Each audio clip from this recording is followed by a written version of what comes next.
City of love, এই গল্পের শহরটা আমাদেরও হতে পারত। ফিনল্যান্ড শহর। ফিনল্যান্ডে একটি শব্দ রয়েছে, শিশু, যার অর্থ হচ্ছে আপনার চলার পথে যাই আসুক না কেন দৃঢ় উদ্যম ও মনের জোর ধরে রাখুন। ফিনল্যান্ড ইউরোপের সবচেয়ে উত্তরে অবস্থিত দেশগুলির একটি। হেলেনস্কি ফিনল্যান্ডের রাজধানী ও বৃহত্তম শহর। পরিষ্কার পরিচ্ছন্ন দেশ। দেশের জনগণ আইনের প্রতি শ্রদ্ধাশীল। কেউ রাস্তার মোড়ে ময়লা ফেলে না, রং সাইড দিয়ে গাড়ি চালায় না, ফুটপাতে কেউ বাইক চালায় না, বাসেও ধাক্কাধাক্কি করে উঠতে হয় না। ফিনল্যান্ডের মেরু অঞ্চলে মে থেকে জুলাই পর্যন্ত প্রায় সময় দিনই থাকে। আয়তন দিক দিয়ে বিশ্বের দেশগুলোর মধ্যে এই দেশের অবস্থান 65তম। ফিনল্যান্ডের পশ্চিমে সুইডেন, পূর্বে রাশিয়া, উত্তরে নরওয়ে এবং দক্ষিণে রাশিয়া। ফিনল্যান্ড খুবই সুন্দর সমৃদ্ধ দেশ, বিশ্বের সর্বোচ্চ মাথাপিছু আয়ের দেশগুলোর মধ্যে অন্যতম। ফিনল্যান্ড দেশটি সুখী দেশ হিসেবে ধরা হয়। 6বার দেশটি বিশ্বের সেরা সুখী দেশ হিসেবে স্বীকৃতি পেয়েছে। উচ্চশিক্ষার জন্য ফিনল্যান্ড অনেক সুনাম। বিশ্বের ধনী দেশগুলোর মধ্যে ফিনল্যান্ড হলো তৃতীয় স্থান দখল করেছে। ফিনল্যান্ডের এয়ারপোর্টের থেকে নেমেই মিঠি চিনির দিকে তাকাচ্ছে। চিনি, পাখি আমার, তোর কি খুব খারাপ লাগছে? কোথাও বসবি? না আপু, আমি ঠিক আছি। পিমি আমাদেরকে রিসিভ করতে আসবে না? মাম্মাম তো বলছে পিমি নিজ দায়িত্বে আমাদের রিসিভ করে নিয়ে যাবে। চিনি আর মিঠি হাত ধরে একটু সামনে এগোতেই সেকেন্ডের মধ্যে কিছু মাস্ক ব্যবহৃত ব্যক্তি পুরো জায়গা আয়ত্তের মধ্যে করে নিল। চিনি ভয়ে মিঠির হাত চেপে ধরল। মিঠিও যথেষ্ট ভয় পাচ্ছে, কিন্তু কিছুতেই চিনিকে বুঝতে দিচ্ছে না। মিঠি জিজ্ঞেস করলো, কারা আপনারা? ওদের মধ্যে একজন জবাব দিল। পিমি পাঠিয়েছে আমাদের। মিঠি কিছুটা অবাক হলো। পিমি না এসে ওদের পাঠিয়েছে, তাও এতজন। সবার পোশাক কালো, মাথায় কালো ক্যাপ, চোখে কালো সানগ্লাস, মুখে কালো মাস্ক। বোঝাই যাচ্ছে না বাংলাদেশি কিনা, কিন্তু মিঠির সাথে বাংলায় কথা বলছে। চলুন আমাদের সাথে। মিঠি আর চিনি ওদের সাথে সামনে এগিয়ে যাচ্ছে। একটু সামনে যেতে অনেকগুলো গাড়ি চোখে পড়ল। চিনি এতটা খেয়াল না করলেও মিঠি গাড়ির দিকে নজর দিল, কারণ খুব সাধারণ মানুষ এই ধরনের গাড়ি ব্যবহার করে না। এই মুহূর্তে বিশ্বের সবচেয়ে ব্যয়বহুল গাড়িগুলোর মধ্যে একটি গাড়ি মিঠির চোখের সামনে। বিশ্বের সবচেয়ে দামি গাড়িটি হলো রলস রয়েলস লারোজ নোরে ড্রপেল। এটির দাম 30 মিলিয়ন মার্কিন ডলার। বাংলাদেশি মুদ্রায় এটির দাম পড়বে 360 কোটি টাকার বেশি। মাস্ক পরিহিত একজন ব্যক্তি আদেশ করল, এই গাড়িতে উঠুন। মিঠি এবং চিনি বিনা বাক্য ব্যয়ে গাড়িতে উঠে বসল। এই সব কিছু পিমির কোনো যেন বিশ্বাস হচ্ছে না। মামাম তো বলেছে পিমি আর 5 জনের মতো সাধারণ। চিনি অবাক হয়ে বলল, আপু দেখো, আমাদের সামনে কতগুলো কালো রঙের গাড়ি, পেছনেও কতগুলো কালো রঙের গাড়ি। আমার মাম্মাম এমপি হয়ে তো এত দামি গাড়ি, এত এত গার্ড, আশেপাশে এত গাড়ি ব্যবহার করে না। মিঠির মনেও কিছুটা খচখচ করছে এইসব ভেবে। দ্য গ্রেস অফ হেভেন রাজকীয় বাড়ি। দ্য গ্রেস অফ হেভেন রাজকীয় বাড়ির সামনে গাড়ি থেমেছে। গাড়ি থেকে চিনি আর মিঠি নেমেছে।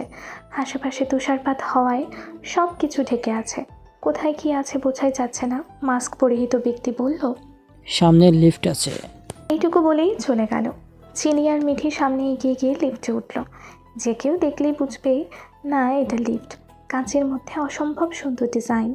লিফটে ওঠার সাথে সাথে চিনি ভয় পেয়ে মিঠিকে জড়িয়ে ধরল। লিফট সাধারণত নিচ থেকে উপরে ওঠে এবং ওপর থেকে নিচে নামে, কিন্তু এটা পুরো উল্টো। বাহির থেকে ভেতরের দিকে লিফট ঢুকছে। লিফট থেমেছে বাহির থেকে ভিতরে ঢুকে প্রবেশ করার জন্য অসম্ভব সুন্দর সদর দরজার সামনে। সদর দরজার সামনেই সিঁড়ি। মিঠি আর চিনি যখনই সিঁড়িতে পা দেবে, ঠিক তখনই পিছন থেকে মিঠিকে কেউ একজন ডাক দিল, কিন্তু চিনি তা খেয়াল না করেই সিঁড়ি দিয়ে উপরে উঠে গেল।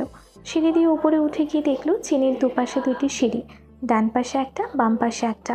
আর এই ডান পাশে সিঁড়ি দিয়ে উঠলে বা বাম পাশে সিঁড়ি দিয়ে উঠলে অনেকগুলো কক্ষ পাওয়া যাবে। আর চিনি যেখানে দাঁড়িয়ে আছে সেখান থেকে নিচে নামার জন্য সিঁড়ি। তবে সেখানে অনেক সুন্দর এবং দামি দামি আসবাবপত্র, কিন্তু নিচে তেমন কক্ষ নেই। দেখে মনে হচ্ছে, চিনির কাছে মনে হলো বাসাটা ইউনিক। অন্য সব বাসাতে সিঁড়ি দিয়ে ভেতরে প্রবেশ করে, এটা পুরো অন্যরকম। চিনি কেমন যেন ভ্রমের মধ্যে আছে। চিনি ভাবলো উপরে উঠে দেখা যাক। চিনি ডান পাশে সিঁড়ি দিয়ে উপরে উঠল। একটু সামনে এগিয়ে যেতেই চিনির পা ঠিক থমকে গেল। ভেতরের আসবাবপত্রগুলো খুব অদ্ভুত, কিছুটা ভয় কাজ করছে চিনির মাঝে। এর মধ্যেই হঠাৎ করে চিনির সেই নিষ্ঠুর মানবের কথা মনে পড়ল। সেই নিষ্ঠুর মানব সবসময় বলতো, যেটা আমার না সেটাই সবার প্রথমে আমার চাই। সবাই বলে ডান শুভ আর বাম অশুভ, তাই সেই নিষ্ঠুর মানব যা কিছু করতো বা নিত সব কিছু ডান দিক থেকে উপযুক্ত মনে করত, কারণ সেই নিষ্ঠুর মানব তো অশুভ, তার মানে বাম তার নিজের, ডান তো তার নয়। তাই ডান পাশের সব কিছু সবার আগেই চায়। তাই তো নির্ণয়কুঞ্জের যাতায়াতের রাস্তা হিসেবে সে ডান অন্ধকার সুড়ঙ্গ তৈরি করেছে। এইসব ভেবেই চিনি কয়েকবার ঢোক গিলছে। চিনি না পারছে সামনে আগাতে আর না পারছে ফিরতে। চিনির ভয়ে হাত পা কাঁপছে। এর মধ্যেই চিনির মিঠির কথা মনে পড়ল। চিনির প্যানিক অ্যাটাক শুরু হলো। চিনির যখন সেন্সলেস হয়ে নিচে পড়ে যাচ্ছে, চিনি ঝাপসা চোখে দেখল ডান দিক দিয়ে এক বলিষ্ঠ দেহের ছায়া চিনির সামনে আসছে। সেই বলিষ্ঠ দেহের ছায়া চিনির নিকটে এসে হাঁটু ভেঙে বসে চিনিকে লাল রক্তিম বর্ণের চোখ দিয়ে খুঁটিয়ে খুঁটিয়ে দেখছে আর ঠোঁট কামড়ে মুচকে হেসে বলছে, মানুষ যেমন আলো ও রশ্মি থেকে দূরে থাকতে পারে না, তেমনি আগুন উত্তাপ ঠান্ডা সহ্য করতে পারে না। মিঠি পেছনে ফিরল দেখার জন্য কে মিঠিকে ডেকেছে। পিছনে ফেরার পর একজন ওয়েস্টার্ন ড্রেস পরা মহিলাকে দেখতে পেল। বয়সটা ঠিক অহনাকুঞ্জ চৌধুরীর কাছাকাছি হবে, কিন্তু ওয়েস্টার্ন ড্রেস পরিহিত মহিলা বাংলাদেশি নয়। তবে মিঠির কাছে কিছুটা পরিচিত লাগছে, হয়তো কোথাও দেখেছে। ওয়েস্টার্ন ড্রেস পরা মহিলা মিঠির সামনে এসে দাঁড়ালো। মিঠি জিজ্ঞাসু দৃষ্টিতে তাকিয়ে আছে।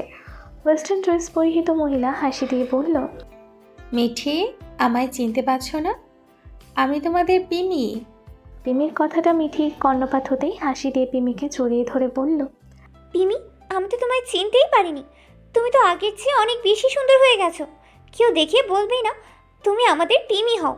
আমি অলওয়েজ রূপচর্চা করি এবং ডায়েটিংয়ে আছি। বলেই নিজের প্রশংসা করতে শুরু করলো। মিঠিও তালে তাল মিলাচ্ছে, কিন্তু হঠাৎ করেই মিঠির চোখ পড়ল পিমির হাতের দিকে। পিমির হাতে দুটো বড় বড় লাগেজ। মিঠি উদ্বিগ্ন কণ্ঠে জিজ্ঞেস করলো, পিমি, তুমি কি কোথাও গিয়েছিলে? মিঠির প্রশ্নে পিমি কিছুটা অস্বস্তির মধ্যে পড়ল। নিশ্চুপ বনলতার মতো চুপসে গেছে, সারা শব্দ পাওয়া যাচ্ছে না। পিমির প্রত্যুত্তর পাওয়ার জন্য মিঠি পিমির দিকে নিরক্ষ চোখে তাকিয়ে আছে। পিমি ধুরন্ধর ব্যক্তির মতো প্রশ্নটা এড়িয়ে মিঠিকে বলল, এই ঠান্ডার মধ্যে আর দাঁড়িয়ে থাকা সম্ভব নয়, ভেতরে চলো। বাকি কথা ভেতরে গিয়ে হবে, মাই ডিয়ার বেবি। মিঠিও পিমির কথাটাকে যথাযথ সমর্থন করলো, কারণ বাহিরে প্রচণ্ড হিমধরা ঠান্ডা, যে কেউ ক্ষণিকের মধ্যেই বরফে রূপান্তরিত হবে। মিঠি এবং পিমি দ্য গ্রেস অফ হ্যাভেনের ভেতরে প্রবেশ করার জন্য সামনে এগিয়ে যেতেই দেখতে পেল দরজা লক করা। মিঠি কিছুটা বিস্ময়কর পরিস্থিতির মধ্যে পড়ল, কারণ চিনি আর মিঠি যখন দ্য গ্রেস অফ হ্যাভেনে প্রবেশ করছিল তখন দরজাটা ওপেন করা ছিল। এর মধ্যেই মিঠির মস্তিষ্কে চিনির কথা বিচরণ করলো। নতুন জায়গা, নতুন বাসা, সব কিছুই অপরিচিত। চিনি ভিতরে একা কী করছে? যদি কোনো কারণে ভয় পেয়ে প্যানিক অ্যাটাক হয় তখন কি হবে? মিঠির মাথায় এইসব অযাচিত চিন্তা ভাবনা মিঠির তুমুলভাবে উত্তেজিত করে তুলল।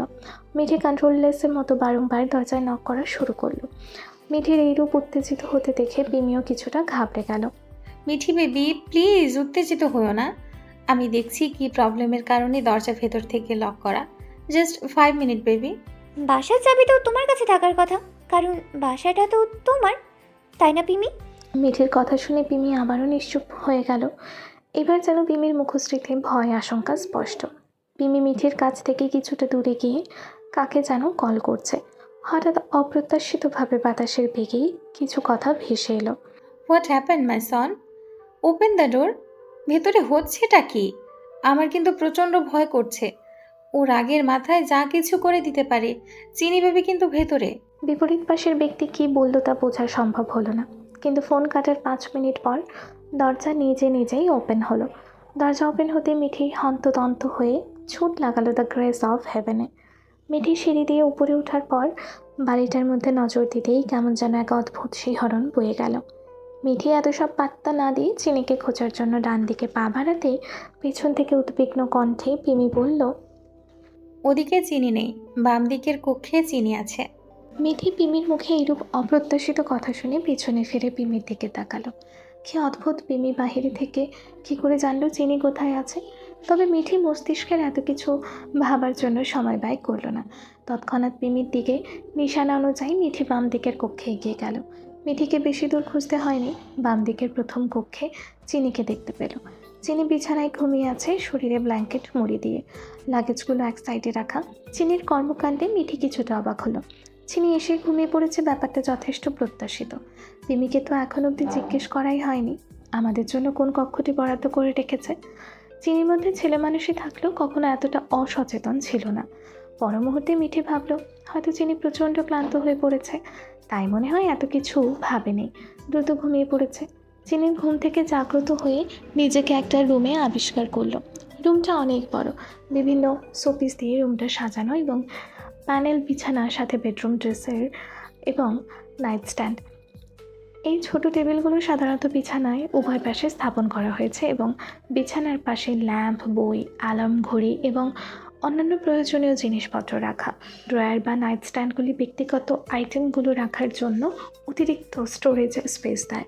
রুমের সব কিছুর মধ্যে চিনির কাছে ভ্যানিটির দৃশ্যমানটি আকর্ষণীয় মনে হলো। বড় ভ্যানিটি সাধারণত একটা আয়না এবং রুমে টাস্ক লাইটিং, যেমন বেডসাইড ল্যাম্প বা ওয়াল মাউন্ট করা রিডিং লাইট দেওয়া। কাজ করার মতো নির্দিষ্ট কার্যকলাপের জন্য ফোকাসড আলো প্রদান রয়েছে। কক্ষের সৌন্দর্য ব্যক্তিগত স্বাদকে প্রতিফলিত করে। চিনি পুরো রুমটায় চোখ বুলায় বিস্ময়কর পরিস্থিতিতে পড়ল। আদ্র কেউ রুমকে এত সুন্দর করে সাজাতে পারে? যে সাজিয়েছে তাকে নির্দ্বিধায় বলা যায় সে নিশ্চয় খুব শৌখিন, কিন্তু চিনির নাজুক মন জানল না এই সব কিছু শুধু চিনির জন্য বরাদ্দ করা। অন্য কেউ এর বিন্দু মাত্র পরিমাণ অংশীদার নয়। হঠাৎ করে চিনির মস্তিষ্কে ঘটে যাওয়া পূর্বের ঘটনাগুলো ধীরে ধীরে স্পষ্ট হচ্ছে। চিনি মনে মনে ভাবল, আমি তো সেন্সলেস হয়ে নিচে পড়ে গিয়েছিলাম, কিন্তু আমায় এখানে কে নিয়ে এসেছে? আপু তো আমায় এখানে নিয়ে আসতে পারবে না, তাহলে কি অন্য কেউ? অন্ধকার কক্ষ। সে অন্ধকার কক্ষে আবারও দুই জোড়া চোখ একত্র হলো। এক জোড়া চোখ হিংস্র প্রাণীর মতো ফুঁসে উঠছে, আর এক জোড়া রক্তিম চোখ রহস্যময় বাঁকা হেসে তা পর্যবেক্ষণ করছে। নির্ণয় ড্যাসিকে উদ্দেশ্য করে বলল, ড্যাসি, সবসময় মনে রাখবে, জীবন তোকে রেসের মতো দৌড় করিয়ে ছাড়বে, কিন্তু ভাগ্য যদি সিদ্ধান্ত নিয়ে নেয় তাহলে মোড় কোন দিকে ঘুরে যাবে কেউ বলতে পারে না। এই অন্ধকার কক্ষে সেই রক্তিম চোখের নিষ্ঠুর নির্দয় মানবের বলা কথাগুলোর মানে কে জানে কি বুঝল, কিন্তু ড্যাসি নামে এই হিংস্র প্রাণী কথাগুলো শুনে চোখগুলো প্রশান্ত হলো। গভীর রাত। ফিনল্যান্ড শহরে আরও 1 ডিগ্রি শীতল তাপমাত্রা বেড়ে গেছে। কেউ কেউ বাসা থেকে বের হতে পারছে না। বরফে ঘেরা শীতল আবহাওয়ার মধ্যেই মেট্রো রেলের পথে 2 জন ব্যক্তির অবয়ব দেখা যাচ্ছে। একজন আরেকজনের পিছু ছুটছে।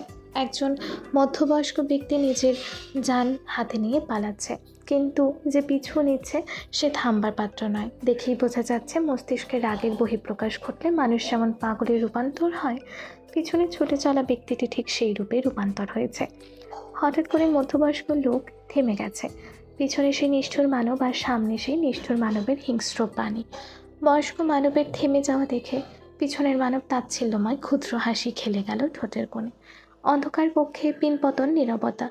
নিঃশ্বাসের শব্দ যেন কানে লেগে এর মধ্যেই চোখ বন্ধ করে বড় বড় দীর্ঘশ্বাস নিয়ে রাগ সংবরণ করার চেষ্টা করল সেই রক্তিম চোখের নিষ্ঠুর মানব।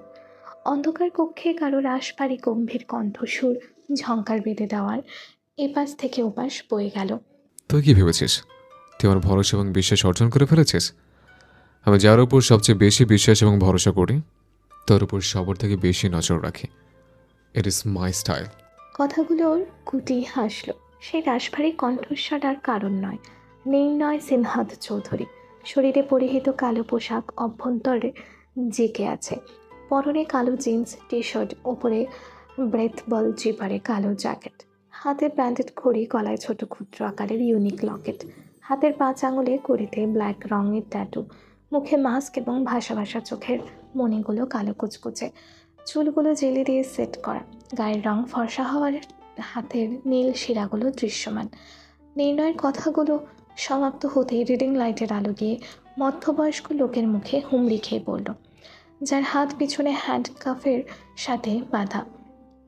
এই শীতের আবহাওয়ার উত্তাপে লোকটা ঘেমে একাকার। আবার সেই গম্ভীর কণ্ঠে সুর ভেসে এলো, আজকাল কাউকে খোঁজা খুব মুশকিল কাজ নয়। তোর কি মনে হয় আমি সবাইকে অকারণে ঘড়ি পড়তে দিয়েছে এবং ঘড়ি পরার নিয়ম তৈরি করেছে? বলেই ঠোঁট বাঁকিয়ে বাঁকা ক্ষুদ্র হাসল। এত সময় পর মধ্যবয়স্ক লোকের মুখ থেকে বুলি আওড়ালো, বস, আপনি কি কখনো জীবন হারানোর ভয়ে আমাকে জবান খুলতে দেখেছেন? তুই কখনো আমাকে হার মানতে দেখেছিস? আমার কিতাবে অসম্ভব বলতে কোনো শব্দ নেই। কথাটা শেষ করেই নির্ণয় উঠে দাঁড়ালো। নির্ণয় উঠে দাঁড়াতেই ড্যাজি সামনে এসে হাজির হলো। নির্ণয় সরু চোখে ড্যাজির দিকে তাকিয়ে বলল, মারামারি ভায়োলেন্স কাটাকাটি আমার খুব একটা পছন্দ নয়, কিন্তু তুই চাইলেই করতে পারিস। বলেই মুচকি হাসি দিয়ে চলে যাচ্ছে। কথাটা শুনেই ড্যাজির চোখে পৈশাচিক আনন্দ ফুটে উঠল। নির্ণয় যেতে যেতে কারো গলা ফাটিয়ে আর্তনাদ শুনতে পেল। ওই অন্ধকার কক্ষে এক হিংস্র প্রাণী কাউকে ছিঁড়ে খাচ্ছে। The grace of haven. চিনির রুম থেকে নিচে নামতে গেলেই ডান আর বাম পাশে সিঁড়ি একত্রিত হয়ে নিচে নামে। নিচে নামতেই বাঁ দিকে কিচেন রুম আর অনেকটা জায়গা জুড়ে বসার প্লেস এবং একটি ডাইনিং রুম। আধুনিক সময়ে এটি সাধারণত পরিবেশনের সুবিধার জন্য রান্নাঘরে সংলগ্ন হয়, যদিও মধ্যযুগীয় সময়ে এটি প্রায়শই সম্পূর্ণ ভিন্ন মেঝে স্তরে ছিল। ঐতিহাসিকভাবে ডাইনিং রুমটিতে একটি বড় ডাইনিং টেবিল এবং বেশ কয়েকটি ডাইনিং চেয়ার দিয়ে সজ্জিত। সবচেয়ে সাধারণ আকৃতিটি সাধারণত আয়তক্ষেত্রাকার, যেখানে দুটি সশস্ত্র প্রান্তের চেয়ার এবং লম্বা পাশ বরাবর একটি সমান সংখ্যক আনআর্মড সাইড চেয়ার রয়েছে। ডাইনিং টেবিলে চিনি, মিঠি, পিমি খাবার খাচ্ছে। মিঠি আর পিমি খাবার খাওয়ার মাঝে মাঝে গল্প করছে। শুধু চিনি নিশ্চুপ খাবার খেয়ে যাচ্ছে। চিনির কাছে আকাঙ্ক্ষিত মনের তীব্র ব্যথায় জর্জরিত হয়ে দম বন্ধ হয়ে আসছে। কেন জানি বাসাটা ভালোই লাগছে না। বাসার মধ্যে সব কিছু আছে, কিন্তু তারপরও মনে হচ্ছে বাসাটা বড্ড বেশি ছন্দ ছাড়া। অতঃপর সেই সেন্সলেস হওয়ার ঘটনা, সেই অদ্ভুত অন্ধকার, গা হাত পা ছমছম করা ডান দিক এবং মানুষবিহীন অস্পষ্ট ছায়াটা। নিজের অজান্তেই বড্ড বেশি ভয় কাজ করছে চিনির মাঝে। চিনির মাম্মামের কথা খুব মনে পড়ছে। ফিনল্যান্ড আসার পর থেকে মাম্মামের সাথে কথা হয়নি।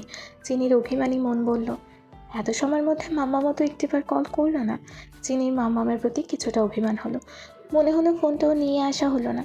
চিনির এই সব ভাবনা চিন্তার মধ্যে দ্য গ্রেস অফ হেভেনে প্রবেশ করলো একটি সুদর্শন ছেলে। গায়ের রঙটা পিমির মতো। পিমি যেমন, সুদর্শন ছেলেটার গায়ের রঙটাও ঠিক তেমন। অবশ্যই ওদের গায়ের রং দেখলেই বোঝা যায় ওরা বাংলাদেশি নয়, কিন্তু চুলগুলো কালো। হাস্যজ্জ্বল চেহারার মধ্যে মনোমুগ্ধকর আবির্ভাব এবং আকর্ষণীয় বটে। সৌন্দর্য ও ব্যক্তিত্বের এক বিশেষ ধরনে ফুটে উঠেছে ছেলেটির মধ্যে। ছেলেটি এসে পিমিকে পেছন থেকে জড়িয়ে ধরে বলল, sorry my dear cute mom, I am really sorry. হয়েছে, আর সরি বলতে হবে না। তোমার এত কিসের কাজ my son? I am always waiting for you my son. Mom, তার কথা সম্পূর্ণ না করে ফিরলে আর রক্ষে নেই, তুমি তো জানো। কথাটা সম্পূর্ণ করতে গিয়ে সুদর্শন ছেলেটি মাঝপথে থমকে গেল পিমির চোখের ইশারায়। পিমির চোখের ইশারায় বোঝাচ্ছে অন্য কারো উপস্থিতি। এবার ছেলেটি সামনে তাকাতেই মিঠি এবং চিনিকে দেখতে পেল। মিঠি আর চিনিকে দেখে মিষ্টি একটা হাসি উপহার দিয়ে অতঃপর দুইজনের উদ্দেশ্যে বলল, hi, I am Jiang. Mithi এতক্ষণ যাবৎ মনোযোগ সহকারে ওদের মা ছেলের মনোমালিন্য দেখছিল। হঠাৎ করে সামনে এসে জিয়াংয়ের পরিচয় দেওয়া দেখে মিঠি কিছুটা ভ্যাবাচাকা খেয়ে গেছে। জিয়াং এবার মিঠি থেকে দৃষ্টি সরিয়ে চিনির দিকে নিক্ষেপ করলো। তবে এতে চিনির দিন দুনিয়ার খেয়াল নেই। দৃঢ় মনে খাবার খাচ্ছে আর গভীর ভাবনায় অতল সমুদ্রের মাঝে অজানা ভাবনায় মগ্ন। কে সামনে আছে, কে কী বলছে, চিনির সেদিকে বিন্দু পরিমাণও খেয়াল নেই। জিয়াং ভাবনার জগতে পাড়ি দিয়ে ভাবছে, এই দুজনের মধ্যে চিনি কে হতে পারে? দুইটা মেয়ে তো অত্যাধিক সুন্দরী, তবে পোশাকে কিছুটা ভিন্নতা তো রয়েছে। মিঠির পরনে ওয়েস্টার্ন ড্রেস, ওপর ডেনিম জ্যাকেট, কিন্তু চিনি মিঠির থেকে অনেকটাই ভিন্ন। পরনে সবুজ রঙের চুড়িদার, ফর্সা শরীরে সবুজ রংটি ফুটে উঠেছে। এর উপরে শুধু চাদর গায়ে, অত্যাধিক পোশাক নেই গায়ে, চুলগুলো মেলে দেওয়া পর্যন্ত পরন্ত বিকেলের মতো। জিয়াংয়ের কাছে মিঠির থেকে চিনিকে বেশি আকর্ষণীয় মনে হলো। মিঠির মতো ওয়েস্টার্ন পরিহিত মেয়ে তো হাজার দেখা যায় এই দেশে, কিন্তু চিনির মতো ভিন্ন স্বাদের মেয়ে হাতে গোনা দুইটা পাওয়া যাবে না। জিয়াংয়ের কাছে মনে হলো ওয়েস্টার্ন ড্রেস পরা মেয়েটাই চিনি এবং চুড়িদার পরিহিত মেয়েটা মিঠি। তাই মিঠিকে চিনি ভেবে বলল, এই দিকে নজর দিয়ে লাভ নেই, নয়তো একটু পর জান হাতে নিয়ে পালাতে হবে। পরবর্তীতে মনে মনে হেসে বলল, যাকে ভালো লাগে আর সেই ব্যক্তি যদি ভাগ্যে থাকে, এটা তো ফিনল্যান্ড শহরে ঠান্ডা না চাইতেই বড়। জিয়াংয়ের কাছে চিনিকে খুব ভালো লেগেছে। সে ভাবছে চিনি হলো মিঠি আর মিঠি হলো চিনি। জিয়াং নিজেও জানে না তার এই ভুলের মাসুল কী হবে। জিয়াং এবার চিনি যেদিকে বসে খাবার খাচ্ছিল সেদিকে ক্রমশই ধীরে ধীরে এগিয়ে যাচ্ছে। চিনি হঠাৎ ব্যাপারটা লক্ষ্য করতে ভাবনার জগৎ থেকে শুধু ছিল। চিনি কিছু বুঝে ওঠার আগেই জিয়াং চিনির সামনে হাজির হলো। চিনি ব্যাপারটা বোধগম্য হতেই ভয়ে মিঠির হাত চেপে ধরেছে। এমন পরিস্থিতির মধ্যে মিঠি ভাবছে কী করে জিয়াংকে চিনির সামনে এগিয়ে যেতে বারণ করবে। সবাই তো আর চিনির মেল ফোবিয়ার কথা জানে না। হঠাৎ করে কাউকে সমস্তটা বলাও যায় না। জিয়াং আরেকটু সামনে এগিয়ে আসতে দেখে চিনি হাতের চামচটি ফেলে দিয়ে চেয়ার থেকে উঠে পেছনের 1 পা 2 পা করে পিছিয়ে যাচ্ছে। জিয়াং ভাবল বাংলাদেশের মেয়ে খুব বেশি সাদাসিধে হয়, হয়তো এই জন্যই আমাকে ভয় পাচ্ছে। জিয়াং চিনির উদ্দেশ্যে বলল, hi Mithi, I am Jiang. ভয় কেন পাচ্ছ? আমি তোমার সাথে পরিচিত হতে চাই। কথাটা বলেই চিনির আর একটু সামনে এগিয়ে গেল। এর মধ্যে উপরে ডান দিকের কক্ষ থেকে ভাঙচুরের শব্দ এলো। কেউ একজন একের পর এক ভাঙচুর করে রাগের বহিঃপ্রকাশ ঘটাচ্ছে। ভাঙচুরের শব্দ জিয়াংয়ের কান অব্দি পৌঁছাতেই জিয়াংয়ের পা থেমে গেল। পিমি বলল, মাই সন, তোমার কোথাও মিস্টেক হচ্ছে। ও মিঠি নয়, ও চিনি। এর মধ্যেই কিছু একটা নিচে পড়ে যাওয়ার শব্দ হলো। মিঠি আর পিমি সেই দিকে তাকাতেই দেখতে পেল চিনি সেন্সলেস হয়ে ফ্লোরে পড়ে গেছে। জিয়াং পিমির কথা শুনে আকাশ থেকে মাটিতে পড়ল। চিনি যে সেন্সলেস হয়ে পড়ে গেছে সেদিকেও খেয়াল নেই। পিমির কথা শুনে স্তব্ধ হয়ে দাঁড়িয়ে আছে। দিন দুনিয়া ভুলে গেছে। অন্ধকার কক্ষ, পুরো রুমটি ধ্বংসর লীলায় পরিণত। এক জোড়া রক্তিম চোখ, অসন্তোষের বহিঃপ্রকাশ, ক্রোধের মুখভঙ্গি বিকৃত হয়ে আছে। সেই সাথে রুমটার মধ্যে শীতল বাতাস বয়ে যাচ্ছে। কিছুক্ষণ সেই অন্ধকার রুমের বাহিরে জিয়াং দাঁড়িয়ে আছে। জিয়াং ভাবছে ভেতরে প্রবেশ করবে নাকি করবে না, আবার ভাবছে দ্য গ্রেস অফ হ্যাভেন থেকে পালাবে। কিন্তু মুহূর্তের মধ্যেই আবারও ভাবলো নির্ণয় সিনহা চৌধুরীর হাত থেকে আজ পর্যন্ত কেউ বেঁচে ফেরেনি, তাহলে সে কি করে বাঁচবে? সেই রক্তিম চোখ ঠিক খুঁজে বের করবে তাকে। এর মধ্যেই জিয়াংয়ের মাথায় বুদ্ধি এলো। সোশ্যাল মিডিয়ায় সচরাচর চোখে পড়ে কেউ রাগ করলে তার সামনে হাসলে রাগ কমে যায়, কিংবা সেই রাগান্বিত মানুষটির সঙ্গে জোকস করলে অটোমেটিক রাগ কমে যায়। জিয়াং নিজেকে নিজে সাহস দিয়ে অন্ধকার কক্ষে প্রবেশ করলো। রুমের অবস্থা দেখেই জিয়াং ভয়ে বার কয়েক ঢোক গেলছে। বিভৎস কর রুম। নির্ণয়ের হাতের 5 আঙুলের কড়িতে ব্ল্যাক রং ট্যাটু করা। সেই হাত থেকে অঝরে রক্ত পড়ছে। এতে যেন জিয়াংয়ের ভয় আরও এক ধাপ বেড়ে গেল।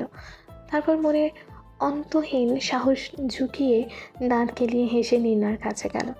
অন্ধকার রুমে তীর্যক আলোতে চোখ বোলাতে দেখতে পেল নির্ণয়ের পাশে ড্যাজি নিশ্চুপ হয়ে নির্ণয়ের দিকে তাকিয়ে আছে। জিয়াং নির্ণয়ের এমন রূপ দেখে ক্রমশ ভয় বেড়েই চলেছে, কিন্তু তা বুঝতে না দিয়ে নির্ণয়ের উদ্দেশ্যে হাসি দিয়ে বলল, তুই অন্ধকার রুমের মধ্যে থেকে কি করে এমন শক্তিশালী বডি এবং এমন ফিটনেস বানিয়েছিস? জিয়াং কথা শেষ হতেই কারো গম্ভীর স্বর শোনা গেল, তুই প্রতিদিন ড্যাজির সাথে 5 মিনিট আই কন্ট্যাক্ট করবি, তাহলে তোরও আমার মতো বডি এবং ফিটনেস তৈরি হবে। নির্ণয় তীক্ষ্ণ গলার আওয়াজে কথা শুনে জিয়াংয়ের ভয় শিউরে উঠল। ধাপে ধাপে ভয় বেড়েই চলেছে। পুনরায় সে গম্ভীর সুর আবারও পুনরাবৃত্তি হলো, ড্যাজি, কেউ যদি আমার জিনিসে হস্তক্ষেপ করার চেষ্টা করে তাহলে তাকে কী করা উচিত? নির্ণয়ের কথা শুনে জিয়াং নিজের প্রতি উপহাস এবং ধিক্কার দিয়ে বলল, এজন্যই বলেছিলাম ওই দিকে নজর দিয়ে লাভ নেই, নয়তো একটু পর জান হাতে নিয়ে পালাতে হবে। কিন্তু কে চিনি আর কে মিঠি এটাই বুঝতে ভুল করেছে। এগুলো ভাবতে ভাবতে জিয়াং এক পা করে পেছনে পিছিয়ে যাচ্ছে। নির্ণয় ড্যাজির দিকে তাকিয়ে বলল, ড্যাজি, তুই যদি আজ জিয়াংকে ধরতে পারিস তাহলে জিয়াং আজ তোর। কথাটা জিয়াংয়ের কান অব্দি পৌঁছাতেই জিয়াং দৌড়। জিয়াংয়ের পেছন পেছন ড্যাজিও দৌড়। জিয়াং দৌড়াচ্ছে, এর মধ্যেই জিয়াংয়ের পকেটের ফোনটা বিনা পারমিশনে ভেজে উঠল। জিয়াং দৌড়ানোর মাঝেই ফোন রিসিভ করে বলল, শালা, তোকে কতবার বলেছি চিনির একটা পিকচার দে। তখন বলেছিলাম ব্রো, অনুমতি ব্যতীত পিক দেওয়া যাবে না। এখন তো ব্রো আমার জান নিতে ব্যস্ত হয়ে গেছে। বলেই পেছনে তাকে আবারও জোরে জোরে দৌড়াচ্ছে। The grace of heaven. Mithi চিনিকে নিয়ে চিন্তায় আছে। চিনি জিয়াংকে দেখে ভয় পেয়ে জ্ঞান হারিয়েছে। এই কথাটা যদি মাম্মামের কান অব্দি যায় তখন কী হবে? মাম্মাম তাকে বলেছে দ্য গ্রেস অফ হ্যাভেনে পুরুষ নেই, কিন্তু পিমির ছেলে জিয়াং তো পিমির সঙ্গেই থাকে। মাম্মাম সবসময় পুরুষ মানুষ থেকে চিনিকে দূরে রেখেছেন। চিনির মেল ফোবিয়া আছে, কিন্তু মাম্মাম মেডিসিন ছাড়া চিনিকে কখনো এই সমস্যা দূর করার চেষ্টা করেনি। সবটাই কি চিনির সেফটির জন্য? মাম্মাম অলওয়েজ বলেছে চিনির মেল ফোবিয়া নিয়ে মাম্মামের সমস্যা নেই। এই সমস্যার কারণে কিছু ভয়ঙ্কর মানুষ চিনির থেকে দূরে আছে, কিন্তু সেই ভয়ঙ্কর মানুষগুলো কে হতে পারে? মুহূর্তের মধ্যে মিঠির মাথায় নির্ণয় সিনহাত চৌধুরীর নামটা সবার আগে মাথায় চলে এলো। পর মুহূর্তে আবারও ভাবনার জগতে পাড়ি দিল। মাম্মাম কি শুধু নির্ণয় ভাইয়ার ভয় পাচ্ছে, নাকি আরও কেউ আছে যার থেকে চিনিকে দূরে রাখার চেষ্টা করছে? এমন সময় পিমি দরজায় নক করলো। মিঠি, আসবো? হ্যাঁ পিমি, ভিতরে এসো। তুমি রুমে আসবে, এতে জিজ্ঞেস করার কি আছে? চিনির কি এখনও জ্ঞান ফিরেনি? আমার চিনিকে নিয়ে অনেক টেনশন হচ্ছে। ছোটবেলায় দেখেছি মেয়েটা অলওয়েজ হাস্যোজ্জ্বল হয়ে চারপাশে ঘুরঘুর করতো, আর এখন কেমন যেন চুপসে গেছে। সব কিছুর জন্যই সে দায়ী, যার জন্য আমার ফুটফুটে ফুলের মতো বোনের জীবন ধ্বংস হয়ে গেছে। চিনি মেল দেখলেই ভয় পায়। ইন ফিউচারে সে কি সারা জীবন সিঙ্গেল থাকবে? বলেই মিঠি কান্না করে দিল। পিমি কি বলে মিঠিকে সান্ত্বনা দেবে সেই ভাষা খুঁজে পাচ্ছে না। সাহস করে মিঠিকে বলল, তোমরা যা ভাবছো তা নাও হতে পারে, এমনও হতে পারে ও ভবিষ্যতে। পুরো কথাটা সম্পূর্ণ করার আগেই পিমির ফোন বেজে উঠল। অতঃপর ফোন আসায় পিমি হন্ততন্ত হয়ে রুম থেকে বের হয়ে গেল। গভীর রাত, চিনির হঠাৎ করে ঘুম ভেঙে যায়। চোখ মেলে তাকাতেই পাশে মিঠিকে ঘুমে আসন্ন দেখতে পেল, কিন্তু চিনির নাকে রুমের মধ্যে তীব্র সুঘ্রাণ মৌমৌ করছে। চিনির কাছে মনে হলো ঘ্রাণটা খুব সুপরিচিত, শুধু মনে করতে পারছে না ঘ্রাণটা কিসের। দ্য গ্রেস অফ হ্যাভেনে আসার পর থেকে প্রায় সুঘ্রাণটা পায়। ওই দিন সেন্সলেস হওয়ার আগে ঠিক এই ঘ্রাণটাই পেয়েছিল। এত কিছু ভাবতে গিয়ে চিনির কাছে শরীরটা কেমন যেন দুর্বল অনুভব করলো। রাতে খাওয়াটাও হয়নি তেমন। নিঃশব্দে বিছানা ছেড়ে খুব সাবধানে নেমে পড়ল, যেন মিঠের ঘুম ভেঙে না যায়। চিনি বাম পাশের কক্ষে দিয়ে বের হয়ে নিচে নামতেই ঠিক তখনই কি যেন ভেবে পিছনে ফিরল। পিছনে ফিরতে দেখতে পেল বাইরে বের হওয়ার সদর দরজা অফ। তারপর ডান দিকে সিঁড়ির দিকে তাকাতেই কেমন যেন শিহরণ বয়ে গেল। এক পলাশ স্বাদ জাগ্রত হলো আরও একবার সে ডান দিকের অদ্ভুত কক্ষগুলো দেখার। মন চাইলেও শরীর নড়ছে না। যদি ভয়ঙ্কর কিছুর সম্মুখীন হয়। কাতর চোখে ডান দিকে তাকিয়ে স্বাদ আকাঙ্ক্ষা অবসান ঘটিয়ে নিচে নেমে এলো। চিনি নিচে নামতেই পুনরায় সেই তীব্র প্রাণে নাক আসতেই চিনির পাঁজরা থমকে যায়। কিচেন রুমে কিছুর একটা শব্দ হতে চিনি ভাবছে, এত রাতে কিচেনে কে হতে পারে? আমি গিয়ে কি দেখব? যদি পিমি হয় তাহলে তো খিদে পেয়েছে বলা যাবে। একটু সামনে যেতেই চোখে পড়ল ডাইনিং টেবিলে স্যুপ রাখা, পাশে দুইটি ঝুড়িতে শিউলি ফুল এবং বেলি ফুল রাখা। চিনি অবাকের চূড়ান্ত পর্যায়ে পৌঁছে গেছে। ফিনল্যান্ড শহরে বাংলাদেশি ফুল, এটা কি করে সম্ভব? নিজেকে নিজে চিমটি কেটে বাস্তব নাকি স্বপ্ন বোঝার চেষ্টা করতেই ব্যথায় শব্দ করে উঠল। না না, এগুলো স্বপ্ন নয়। চিনির এইরূপ ছেলে মানুষই কিংবা পাগলামি কেউ একজন সূক্ষ্ম নজরে দেখছে। চিনির খিদেতে প্রাণ যায় যায় অবস্থা। চিনি একদম না খেয়ে থাকতেই পারে না। খুশিতে আপ্লুত হয়ে ফুলগুলোর থেকে নাকের কাছে কিছুটা সুঘ্রাণ নিয়ে মুহূর্তেই স্বাদ পাচ্ছে না ভেবেই সুপে খেতে বসে পড়ল। তবে অন্ধকারের মাঝে এক কালো ছায়া তৃষ্ণার্থ চোখে চিনিকে দেখতে ব্যস্ত। চিনি খাওয়ার পর হঠাৎ মনে হলো সুপে মাশরুম ছিল না তো। এটা তো খেয়াল করেনি। চিনির অযাচিত কথাটা একটু শব্দ করেই বলল, আমার তো মাশরুমে অ্যালার্জি।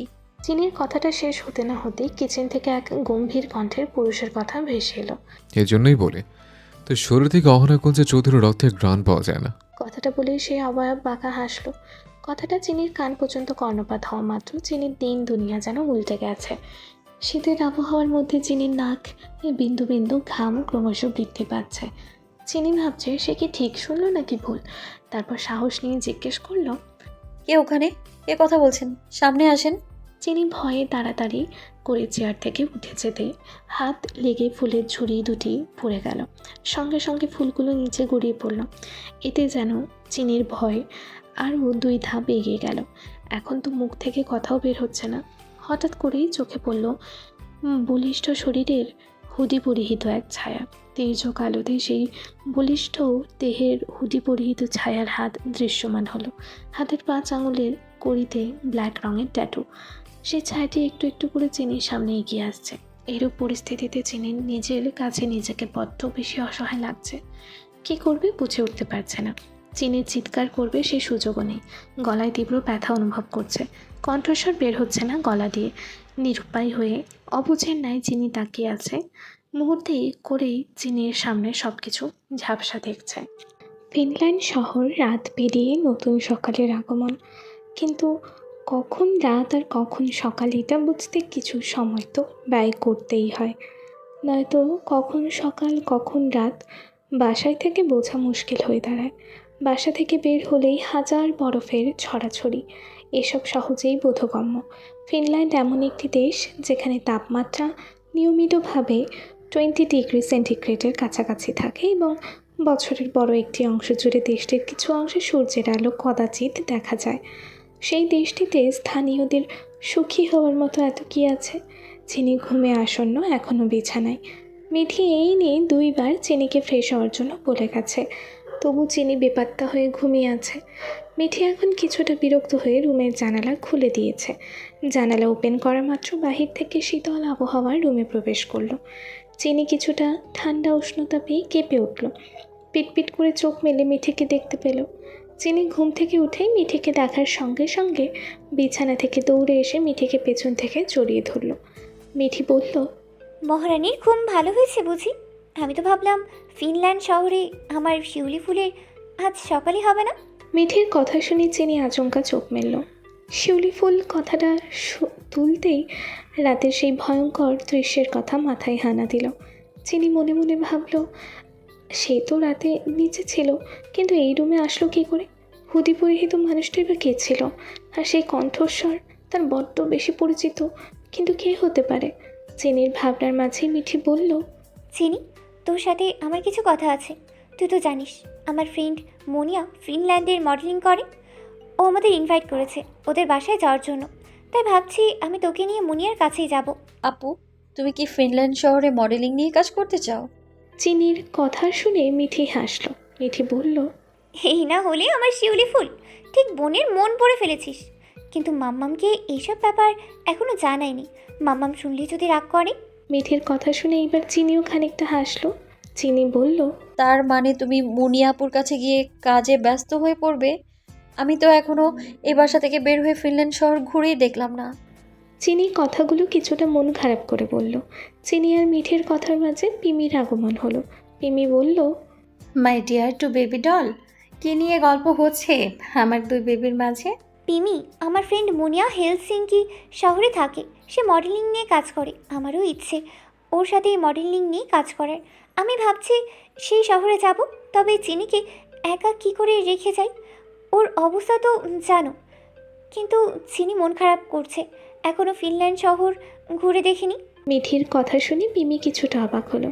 পিমি কিছু একটা ভেবে মিঠিকে বলল, মিঠি মাই ডিয়ার বেবি, তুমি যাবে ভালো কথা, কিন্তু চিনিকে কেন নিয়ে যাচ্ছ? আমি তো একা ফিল করব বেবি।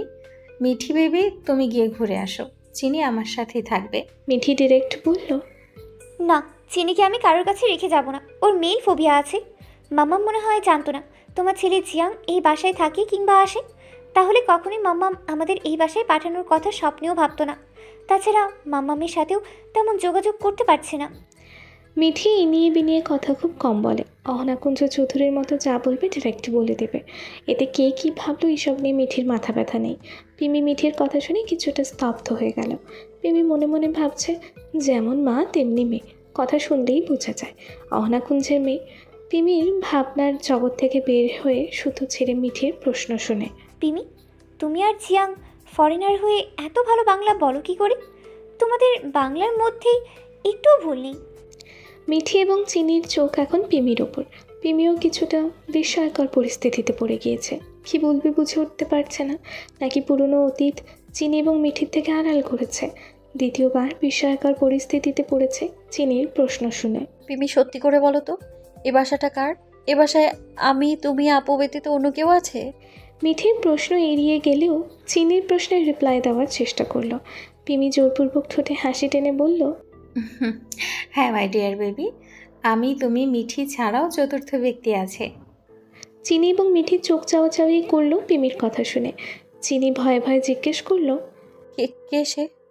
এবং চিনি মনে মনে ভাবছে, আমি মনে মনে যা ভাবছি কিংবা সন্দেহ করছি তা নয় তো, কিন্তু সে কী করে এখানে আসবে? সে তো নানা ভাইয়ের কাছে। পিমি প্রত্যুত্তর করলো, আমি, তুমি, মিঠি ছাড়াও জিয়াং আছে এ বাসায়। ওদের কথার মাঝে মিঠির ফোনের রিংটনের শব্দ শোনা যাচ্ছে। মিঠি ফোন রিসিভ করে কিছুটা দূরত্ব বজায় রেখে দাঁড়িয়ে কথা বলছে। চিনি মিঠির দিকে নজর না দিয়ে পিমির দিকে এক নজরে তাকিয়ে আছে। চিনি সবসময় সমস্যা, ঝামেলা, কৌতূহল থেকে দূরে থাকে, কিন্তু চিনির সঙ্গে যেই সব ঘটনা ঘটেছে কিছুতেই মস্তিষ্ক থেকে তাড়াতে পারছে না। দ্য গ্রেস অফ হেভেন চিনির কাছে রহস্যর গোলক ধাঁধার চেয়ে কম কিছু মনে হচ্ছে না। কিছুতেই কৌতূহল দমিয়ে রাখতে পারছে না। চিনির মাথায় শুধু কাল রাতের ঘটনা ঘুরছে। ওর সাথে কাল রাতে যা হয়েছে কিছুতেই স্বপ্ন বলে ভাবতে পারছে না। এত ভাবনার মাঝে চিনির কাছে নিজেকে কেমন যেন পাগল পাগল মনে হচ্ছে। তাই সিদ্ধান্ত নিয়েছে মিঠিকে কাল রাতের ঘটনা সমস্তটা জানাবে। মিঠি ফোন রেখেই চিনির কাছে এসে বলল, আমাকে এখন হেলিসিং শহরে যেতে হবে। মুনিয়া রোড অ্যাক্সিডেন্ট করেছে। মুনিয়ার বাবা মা কেউ নেই এখানে, সবাই কিছুদিনের জন্য বাংলাদেশে গিয়েছে। আমায় নিয়ে যাবে না? না, এত দূরে এখন তোকে নিয়ে যাওয়া যাবে না। বাইরে ঠান্ডা, তাপমাত্রা ক্রমশ বেড়েই চলেছে। যেহেতু মুনিয়া হাসপাতালে, তাহলে আমরা গিয়ে কোথায় থাকবো? তুই বাসা থেকে কোথাও বের হবি না। বাসা থেকে তো দূর, রুম থেকেও বের হবি না আমি বাসায় না আসা পর্যন্ত। মিঠি বেবি, তুমি চিন্তা করো না, আমি আছি তো। আমি থাকতে চিনির কিচ্ছু হবে না। আপু, তোমার সাথে আমার ইম্পর্টেন্ট কথা আছে। বাসায় ফিরে এসে সব শুনবো। এখন দেরি হয়ে যাচ্ছে, তাড়াতাড়ি যেতে হবে এবং আজকের মতোই ফিরে আসবো। আবারও বলে যাচ্ছি, রুম থেকে বের না হতে। ঠিক আছে আপু। বিকেল। সময়ের সাথে সাথে বাহিরের তাপমাত্রা বেড়ে চলেছে, সে সাথে ঠান্ডার উত্তাপে রুমেও থাকা যাচ্ছে না। চিনি সকাল থেকে রুমের মধ্যে বন্দি থাকতে থাকতে বিরক্ত হয়ে যাচ্ছে। চিনি বিড়বিড় করে বলছে, ফোন নেই হাতে, কথা বলার মতো সাথে কেউ নেই। এভাবে চুপ করে কত সময় থাকা যায়? আপুর তো বাসায় আসার খবর নেই। এর মধ্যেই অযাচিত চিনির রুমে কোনো এক আগন্তুক নক করলো। চিনি ভয়ে অত্যন্ত আত্মা কেঁপে উঠল তার। যদি রাতের মতো কিছু হয়। এর মধ্যেই চিনির রুমে ফরেনার এক মেয়ে প্রবেশ করলো। চিনি মেয়েটাকে দেখা মাত্র বসা থেকে দাঁড়িয়ে গেছে। মেয়েটা মুচকি হাসি দিয়ে হাত বাড়িয়ে দিয়ে বলল, Hi, I'm Anna. You Chini, right? Yes, I am চিনি। You so cute. চিনি চুপ করে আছে দেখে অ্যানা চিনির আরেকটু সামনে এসে বলল, আমি কিন্তু বাংলা বলতে পারি। তুমি তিনার কাজিন হও? মেয়েটা এবার জোরে জোরে হাসতে শুরু করলো। অ্যানা বলল, তোমাকে যতটা বোকা বলেছে তুমি কিন্তু ততটা বোকা না, আর যতটা সুন্দর বলেছে ততটাও সুন্দর না, তার থেকে 1000 গুণ বেশি সুন্দর। বলেই অ্যানা চিনির গালে হাত রাখলো। চিনি মিষ্টি করে একটা হাসি দিল। অ্যানা বলল, বাহ চিনি, তোমার হাসি তো অনেক সুন্দর, হাসলেই 2 গালে টোল পড়ে। চিনি অ্যানার উত্তর হিসেবে আরও একটি হাসি উপহার দিল। চিনি এনাকে জিজ্ঞেস করলো, তুমি আমার ঠিকানা কোথায় পেলে? আমি তো তিনাকে আমার ঠিকানা দিয়ে আসতে পারিনি। টিনা ঠিকানা দিয়েছে, তোমার মাম্মার থেকে নিয়েছে। কিন্তু মাম্মাম তো বলেছে তিনা নুসরাত আদনান আসবে। ওদের ভিসা প্রসেসিং চলছে, কিছুটা টাইম লাগবে, তাই আমি তোমাকে কোম্পানি দিতে এসে পড়েছি। এবার যাও, রেডি হয়ে এসো। কোথায় যাব আমি? তোমাকে কোম্পানি দেবো, তোমায় নিয়ে ঘুরতে বের হবো। টিনা তো বললো তোমায় নিয়ে ঘুরতে আসতে। মিঠি আপু বলেছে রুম থেকে বের হতে না।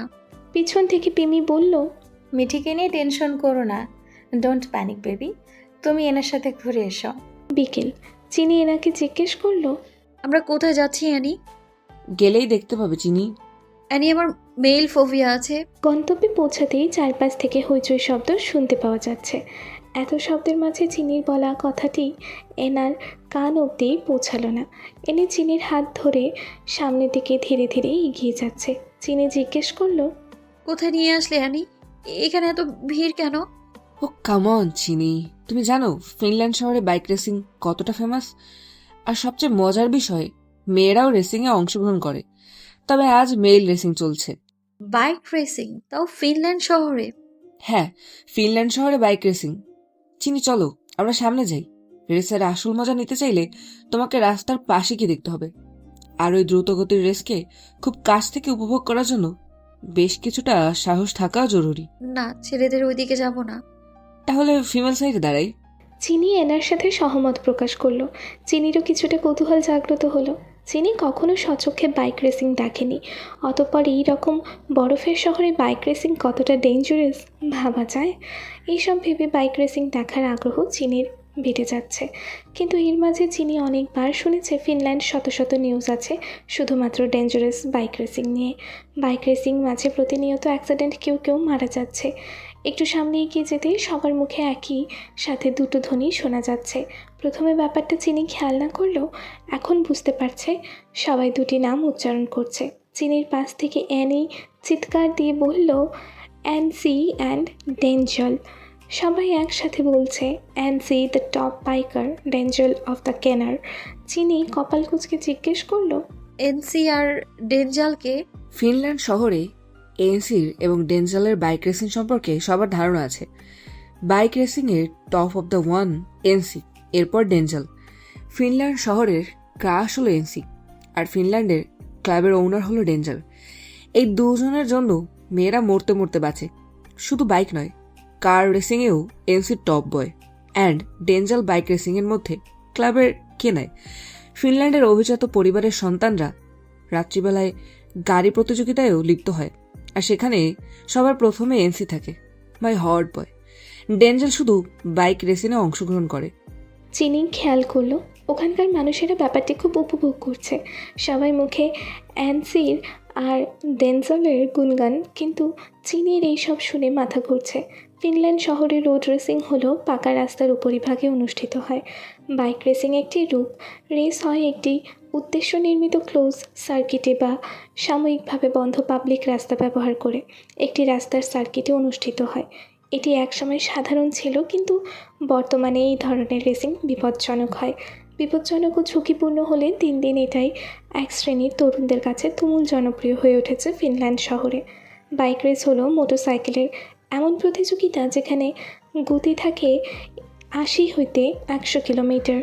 কে কত দ্রুত গতিতে বাইক চালাতে পারে তাদের নির্মম প্রতিযোগিতা চলে তরুণদের মাঝে। এখানে গতি এক ধরনের নেশার মতো কাজ করে। পক্ষান্তরে বাইক স্টার্ট হইল 20 হইতে 39 কিলোমিটার গতিতে বাইকের ওপরে দাঁড়িয়ে পড়ে। এই ধরনের খেলা অত্যন্ত জনপ্রিয়। অ্যানা চিৎকার করে বলল, চিনি দেখো, এনসি এবং ডেঞ্জাল প্যাডেকে নেমেছে এবং রেস শুরু হতে চলেছে। চিনি দেখলো বাইক রেসিং পোশাক পরে অনেকেই প্যাডকে নেমেছে। চিনি অ্যানিকে প্রশ্ন করলো, কোনটা এনসি আর কোনটা ডেঞ্জাল? বাইকারদের পোশাক সাধারণত দামি হয়, তাদের লুকিং এবং বিশেষ করে তাদের গেট আপ অসম্ভব সুন্দর হয়। এনা বুঝিয়ে বলল, কালো পোশাক পরিহিত এবং কালো bike GPX demon GR 165R। এই বাইকটি বাজারে খুব সম্প্রতি সময় এসেছে এবং গ্রাহকদের ইঞ্জিন পারফরমেন্স দিয়ে একদম চমকে দিয়েছে। এর ইঞ্জিনে আছে 164cc single cylinder liquid cold engine. এই ইঞ্জিন থেকে টপ স্পিড কোম্পানি বলে থাকেন 135 to 140 কিলোমিটার পার আওয়ার এবং বাইকাররা পান 145 to 150 কিলোমিটার পার আওয়ার। এটাই এনসি, মাই হট বয়। চিনির এবার অ্যান্সির দিকে নজর দিল। কালো পরিহিত পোশাক, মাথায় কালো হেলমেট পরিধান করা, হাতে কালো গ্লোভস, পায়ে কালো বুট পরা। পর মুহূর্তে রেড রঙের একটি পোশাক দেখিয়ে এনা বলল, এটা ডেঞ্জাল সবসময়ের মতো আজও গুহারা হারবে আমার হট বয়ের কাছে।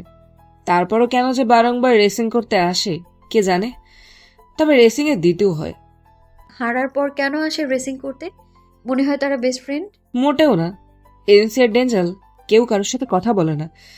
দুজনের মধ্যে এইটুকু মিল রয়েছে, দুজনেই হ্যান্ডসাম এবং সুদর্শন। সব মেয়েরা এই দুজনের জন্য পাগল।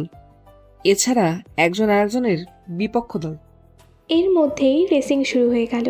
চিনির চোখ সে কালো পোশাকের ব্যক্তির ওপর। রেসিংয়ের মধ্যে কালো পোশাকধারী ব্যক্তি পক্ষান্তরে বাইক স্টার্ট হলে 10 হতে 20 কিলোমিটার গতিতে বাইকের ওপরে দাঁড়িয়ে শুয়ে বা জাম্প দিয়ে বিভিন্ন রকম শারীরিক কসরত প্রদর্শন করা। বার্নআউট সার্কেল হিউম্যান ক্যাম্পাস করলো। চিনির কাছে কালো পোশাকধারী মানুষটিকে দেখে মনে হলো জীবনের মায়া নেই এবং বাইক রেসিং শেষ হওয়া পর্যন্ত সর্বদা অদ্ভুত লাগলো। অবশেষে জয়ের তালিকায় প্রথম স্থানে রয়েছেন সেই অদ্ভুত কালো পোশাকধারী ব্যক্তি। চারপাশে অ্যানসির জয় জয়কার। মুহূর্তেই সব মেয়েরা অ্যানসিকে ঘিরে ধরেছে, কিন্তু অবাক করা বিষয় ডেঞ্জাল এখন আর দেখা যাচ্ছে না। এত মেয়েদের মাঝে কালো পোশাক পরিহিত ব্যক্তি হঠাৎ করেই চিনির দিকে তাকিয়ে আছে। এনা হঠাৎ করে চিৎকার দিয়ে বলল, চিনি দেখো, এনসি আমাদের দিকে তাকিয়ে আছে। মনে তো হচ্ছে এদিকে তাকিয়ে আছে, কিন্তু ওনার মাথায় হেলমেট পরে সঠিক বোঝা যাচ্ছে না কোথায় তাকিয়ে আছে। সবার হইচই উত্তেজনার মাঝে অ্যান্সি হাত থেকে গ্লোভস খুলে ফেললো। সবার উত্তেজনার আরও তীব্র হলো, এর মধ্যে মাথার হেলমেটটা খুলে ছুঁড়ে ফেললো অ্যান্সি। হেলমেটটি ছুঁড়ে ফেলার সঙ্গে সঙ্গে ভেঙে চূর্ণ বিচূর্ণ হয়ে গেল। অ্যান্সির চেহারা স্পষ্ট হতেই চিনির মুখ থেকে অনিচ্ছাকৃত কিছু শব্দ বের হলো। নির্ণয় ভাইয়া। দুই জোড়া চোখ একত্রিত হলো। নির্ণয় তো পাহাড় ভেঙে নেহের খুঁজে নিয়ে আসতে পারে, কিন্তু ভালোবাসা সবার জন্য নয়। ভালোবাসা না পাওয়ার প্রতিচ্ছবি অনেক জ্বালায়। যখন একজন আরেকজনের কাছে না আসতে পারে, ছুঁতে না পারে, এত হইচই, এত উত্তেজনা, সব কিছু এক মুহূর্তে স্তব্ধ হয়ে গেল। এত মানুষের মধ্যে থমথমে পরিবেশ বিরাজময়। সেই থমথমে পরিবেশে কালো পোশাক পরিহিত মানব কিছু দূর দাঁড়িয়ে থাকা এক মানবীকে রক্তিম চোখে ভয়ঙ্কর দৃষ্টিতে তাকিয়ে আছে। চারপাশে এত নীরবতা দেখে জিয়াং হেলমেট খুলে সামনে এগিয়ে আসলো। অ্যান্সির থেকে কিছু দূরেই অ্যান্সির দামি হেলমেটটা ভেঙে পড়ে আছে। জিয়াং বলল, হোয়াট হ্যাপেন্ড ব্রো? নির্ণয় সামনের দিক থেকে চোখ সরিয়ে জিয়াংয়ের দিকে তাকালো। জিয়াং নির্ণয়ের এমন রূপ দেখে সামনের দিকে তাকালো। জিয়াং সামনে তাকাতেই চিনিকে দেখতে পেল। জিয়াং অবাক হয়ে বলল, চিনচিন এইখানে? কথাটা বলেই অ্যান্সির মানে নির্ণয়ের দিকে তাকাতেই দেখলো অ্যান্সি এখনও জিয়াংয়ের দিকে রক্ত চোখে তাকিয়ে আছে। জিয়াং থতমত খেয়ে বলল, না মানে চিনি এইখানে? অ্যান্সি সামনের দিকে পা বাড়াতেই পেছন থেকে জিয়াং বলছে, প্লিজ রাগের মাথায় কিছু করে ফেলিস না। এত রত্তি একটা মেয়ে, একদম সরল সোজা, ভুল করতেই পারে, এই ভেবে চিনতে কিছু করে নেই। আমি মমকে কল করে জিজ্ঞাসা করছি। জিয়াংয়ের কথা শুনে নির্ণয়ের পা থেমে গেছে।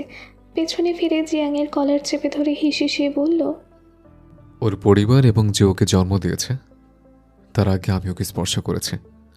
ওর সম্পর্কে তুই আমাকে কি বোঝাবি? ওর মাথা থেকে নখ পর্যন্ত বালুকণা থেকে সূক্ষ্মভাবে আমি ওকে চিনতে পারি। তোকে আজকে ফার্স্ট এবং লাস্ট ওয়ার্নিং দিচ্ছে, তারপর কি হবে আই ডোন্ট নো। বলেই সামনে এগিয়ে যাচ্ছে। জিয়াং কলারটা ঠিকঠাক করে সামনে পেছনে তাকালো। সবাই জিয়াংয়ের দিকে তাকিয়ে আছে, আর কি যেন বলাবলি করছে। জিয়াং হাসি হাসি মুখে সবাইকে উদ্দেশ্য করে বলল, it is not serious, just fun. বলেই নির্ণয়ের পেছনে ছুটল। নির্ণয় চিনির সামনে গিয়ে দাঁড়ালো। সেই রক্তিম বর্ণ চোখ দিয়ে চিনিকে সূক্ষ্ম নজরে দেখছে। চিনির পরনে পিঙ্ক রঙের চুড়িদার, তার উপরে চাদর দেওয়া, চুলগুলো রেশমি সুতোর মতো ছড়িয়ে আছে। নির্ণয় চিনির সামনে দাঁড়াতেই পিছনে জিয়াং এসে হাজির। জিয়াং ভয় পাচ্ছে, যদি নির্ণয় রাগের মাথায় এমন কিউট একটা মেয়ের ক্ষতি করে ফেলে তখন কি হবে। তার দেখা প্রথম সুন্দরী মেয়ে হলো চিনি। নির্ণয় কাছে আসতেই সেই তীব্র পরিচিত ঘ্রাণ চিনির নাকে লাগছে। দ্য গ্রেস অফ হেভেনে প্রবেশ করতেই যার অনুসন্ধানে ছিল চিনি। চিনির কাছে মনে হচ্ছে এগুলো সব স্বপ্ন, ঘুম ভাঙলেই তো সব শেষ। চিনি বাহিরে ঠান্ডার মধ্যে থেকেও নাকে বিন্দু বিন্দু জলকণা জমছে। চিনি ভয়ে বারংবার ঢোক গিলছে, শরীরটা থরথর করে কাঁপছে। কিছুতেই বিশ্বাস করতে পারছে না নির্ণয় তার সামনেই উপস্থিত। চিনির মাথায় 8 বছর আগের ঘটনা হানা দিচ্ছে। কেন যেন মনে হচ্ছে ওই দিন বেঁচে ফিরলেও আজ আর মাম্মামের কাছে ফেরা যাবে না। নির্ণয় রাশভারী সুরে বলল, তো সাহস কি করে হলো দ্য গ্রেস অফ হ্যাভেন থেকে বের হওয়ার? কথাটা চিনির কানে কর্ণপাত হওয়া মাত্র চিনি পেছনে ফিরে দৌড়াতে দেরি নয়। নির্ণয় চিনির বাচ্চামো দেখে বাঁকা হাসলো। জিয়াং চিনির এইরূপ কর্মকাণ্ড দেখে বোকা বনে গেল। চিনি দৌড়াতে দৌড়াতে হাঁপিয়ে গেছে। হঠাৎ চিনি খেয়াল করলো চিনি দৌড়াতে দৌড়াতে অনেক দূরে চলে এসেছে। জায়গাটা চারপাশে বরফের ছড়াছড়ি, দেখতে কিছুটা অদ্ভুত। চিনির খুব ভয় লাগছে। চিনি তো কিছুই চেনে না এখানকার, তার উপর ফোন নেই। দৌড়াতে গিয়ে গায়ের চাদরটাও পড়ে গেছে। এত শীতের মধ্যে দাঁড়াতেও পারছে না। চিনি ভয়ে ভয়ে আরেকটু সামনে এগোতেই কিছুর সাথে লেগে পড়ে যায়। পড়ে গিয়ে সামনে তাকাতেই নির্ণয় সিনহা চৌধুরীকে দেখতে পায়। পকেটে হাত দিয়ে চিনির সামনে দাঁড়িয়ে আছে। চিনি ভয়ে ভয়ে দাঁড়াতে গিয়েই বরফে পা পিছলে পড়ে যেতে নেয়। ঠিক তখনই নির্ণয় চিনিকে ধরে ফেলে। তবে চিনিকে ধরতে গিয়ে নির্ণয়ের হাত ধারালো কিছুর সাথে লেগে কেটে যায়। চিনি সোজা হয়ে দাঁড়াতেই নির্ণয় চিনির হাত ছেড়ে দেয়। নির্ণয়ের হাত থেকে অঝরে রক্ত গড়িয়ে পড়ছে। নির্ণয় সেখানেই বসে পড়েছে, কাউকে কল করে বলছে ফার্স্ট এইড বক্সটা নিয়ে আসতে। মিনিট 2 পর মাস্ক পরিহিত এক ব্যক্তি ফার্স্ট এইড বক্স নিয়ে আসলো। নির্ণয় চোখ দিয়ে ইশারা করলো রেখে যেতে। নির্ণয়ের হাত থেকে রক্ত পড়তে দেখে এইবার চিনি আর পালানোর চেষ্টা করলো না। চিনি ভয়ে জড়সড় হয়ে দাঁড়িয়ে আছে নির্ণয় থেকে কিছুটা দূরে। চিনির চোখ নির্ণয়কে দেখতে ব্যস্ত। আগের থেকে অনেক অনেক সুদর্শন হয়ে গেছে। গায়ের রং তো সবসময় তার বাবার মতোই ছিল, মানে ফরেনারদের মতো, যেমনটা পিমি আর জিয়াংয়ের, কিন্তু চোখগুলো কালো, ঠিক তেমনি চুলগুলো সামান্য বড়, যার কারণে অত্যাধিক সৌন্দর্য বাড়িয়ে দিয়েছে। বাম হাতের 5 আঙুলের কড়িতে ট্যাটু করা, গায়ে ট্যাটু করা, এমনকি শোল্ডারেও। সব দিক দিয়ে চেঞ্জ হলেও হাসিমিহীন মুখটা এখনও আগের মতোই আছে। কারো দেখার ক্ষমতা নেই, এমনকি চিনিরও না। নির্ণয়ের হাত থেকে এখনও রক্ত পড়ছে, কিন্তু ব্যান্ডেজ করছে না। অতঃপর চিনি সাহস করে নির্ণয়ের কাছে এগিয়ে গেল। নির্ণয় কঠোর স্বরে বলল, টাচ করবি না আমায়। টাচ করবো না মানে? কাটা স্থান থেকে রক্ত? শুনিস কি বলেছে? কেউ আমাকে টাচ করবে সেটা আমার পছন্দ নয়। নির্ণয় নিজেই নিজের হাতে ব্যান্ডেজ করলো। কাটা জায়গা ব্যান্ডেজ করার পর নির্ণয় চিনিকে রেখেই হনহন করে নির্দিষ্ট গন্তব্যে চলে যাচ্ছে। চিনি লক্ষ্য করলো অন্ধকার হয়ে যাচ্ছে চারপাশে। চিনি ভয়ে ভয়ে কেঁপে উঠল। এখানে যদি চিনি একা থাকে তাহলে সকাল হতে হতে চিনির অস্তিত্ব থাকবে না। আর শীতে তো অলরেডি চিনি ঠান্ডায় জমে যাচ্ছে, তার মধ্যে নির্ণয় চিনিকে রেখে চলে যাচ্ছে। চিনি আর্তনাদ করে বলল, কোথায় যাচ্ছেন আপনি? আমি কোথায় যাবো তুই জেনে কি করবি? আমি কবে বা তোকে কৈফিয়ত কিংবা তোর পাশে থাকার প্রতিশ্রুতি দিয়েছে? চিনি নির্ণয়ের কথা শুনে একদম চুপ হয়ে গেল। চিনি বলল, আপনি এখনো আগের মতো আছেন, একটু চেঞ্জ হননি। আপনার এই রুবাইয়া আমার একদমই পছন্দ না। নির্ণয় কপাল কুঁচকে চিনির চোখের দিকে তাকিয়ে আছে। তারপর নিঃশব্দে সামনে হাঁটতে শুরু করলো। চিনি পেছন থেকে বলল, কোথায় যাচ্ছেন আমায় রেখে? আমি আপনার সাথে যাব, আমি এখানে একা থাকবো না, আমি আপনার সাথে যাব। চিনির কথা শুনে নির্ণয়ের পা বরফের মাঝে থমকে গেল।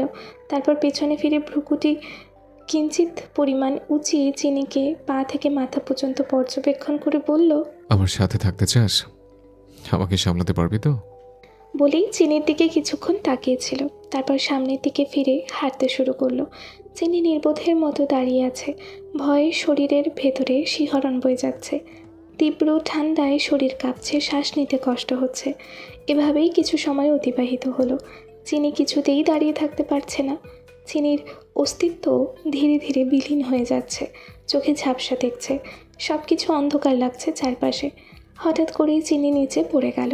চিনি আদ্র আদ্র চোখে দ্রুত গতির এক প্রাণীর ছায়া দেখতে পেল। মুখে চিনির চাদর সহ সেই হিংস্র প্রাণীর অস্তিত্ব ধীরে ধীরে দৃশ্যমান হচ্ছে। মিনিট কয়েকের মাঝে হিংস্র প্রাণী চিনির চাদর মুখে নিয়ে চিনির সামনে হাজির হলো। হেলেন্সকি রাজধানী তাদের কাছে মোটেই আকর্ষণীয় নয়, বরং কোলাহল, প্রকৃতির বড়ই অভাব।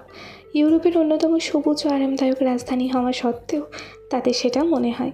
ফিনল্যান্ডের প্রকৃতির পাশাপাশি সেই দেশের সরকারও নাগরিকদের সুখী রাখে এবং হেলেন্সকি আল্টো বিশ্ববিদ্যালয়ের ফ্রাঙ্ক মার্টেলা বলেন, ফিনল্যান্ডে সংবাদ মাধ্যম ও মত প্রকাশের অধিকার রয়েছে।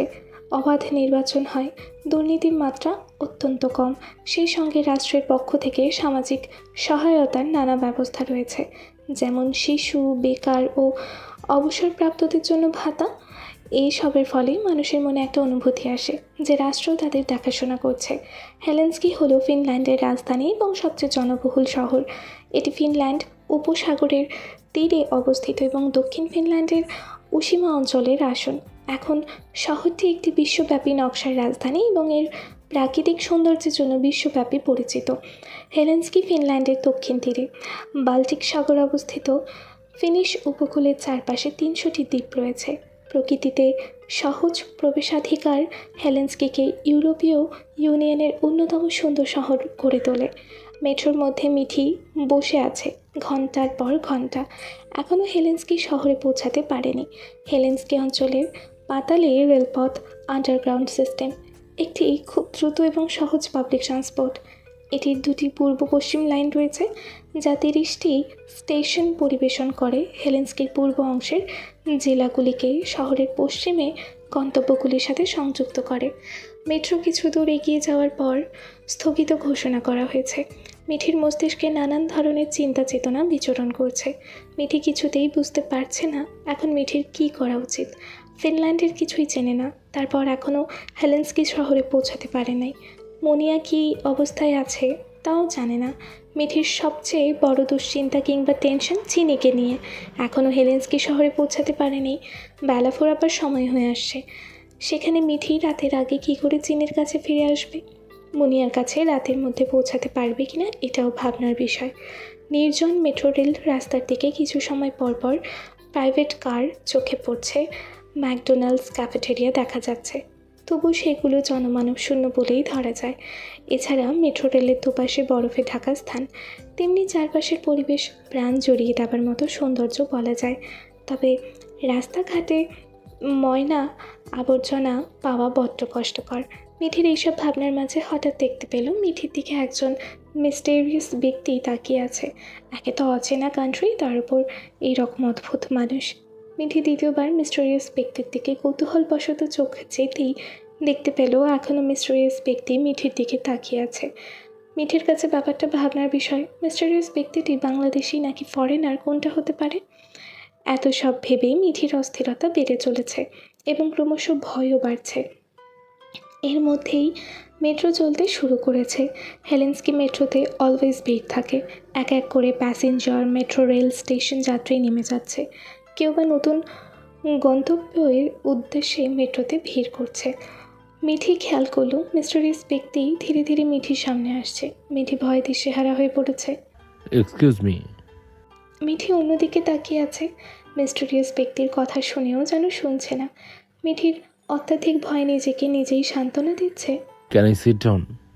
আমি কি আপনার পাশের সিটে বসতে পারি মিস? মিঠি উপলব্ধি করল একসাথে দুইটি মেল ভয়েস কানে কর্ণপাত হয়েছে। মিস্টেরিয়াস ব্যক্তির কথা বলার সাথে আরও একটি ভয়েস শুনতে পাওয়া গেছে। দ্বিতীয় ব্যক্তিটি নিঃসন্দেহে বলা যায় বাংলাদেশি। দুইটি ভয়েস শোনার সাথে সাথে মিঠি আচমকা সামনের দিকে তাকালো। মিঠি সামনের দিকে তাকাতেই মিস্টেরিয়াস ব্যক্তির পেছনে মনোমুগ্ধকর এবং হাস্যোজ্জ্বল চেহারা চোখে পড়ল।